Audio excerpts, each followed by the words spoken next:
Hi, I'm Dr. Jean McSweeney, a professor in the College of Nursing, and I've been researching women and heart disease for about the last 15 to 20 years.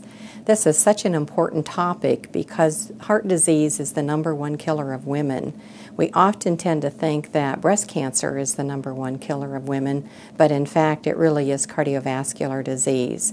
Many women and many physicians do not recognize that cardiovascular disease is the #1 cause of women. So it's important that we do research in this area, not only to educate women, but also to educate physicians and other healthcare practitioners about this devastating disease in women. When women do have a heart attack, they are much more likely to have a second heart attack, to die, or to be disabled, much more likely to have these outcomes rather than men. So research in this area, although it's still in its infancy, it's very important that we continue to investigate heart disease in women.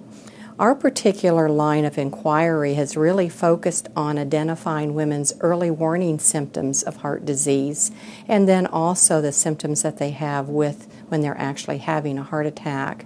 We've developed a list of symptoms from interviewing thousands of women across the United States and are using this list of symptoms in a current study where we're trying to predict what women are going to go on and have an event.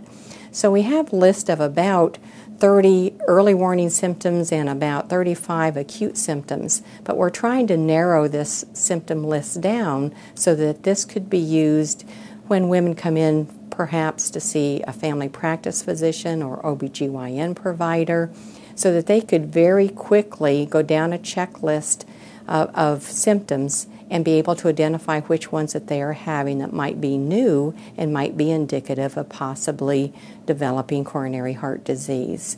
So therefore, this line of inquiry, as I said, is extremely important. We've had numerous grants funded by the National Institute of Nursing Research in order to pursue this research. And we've been very fortunate to be able to have these manuscripts published in a variety of medical and nursing journals and in a variety of lay literature, such as Family Circle and a variety of women's magazines, Prevention Magazine, etc. So we've really been working trying to get this message out to both women and providers so that we can improve long-term outcomes of women with heart disease.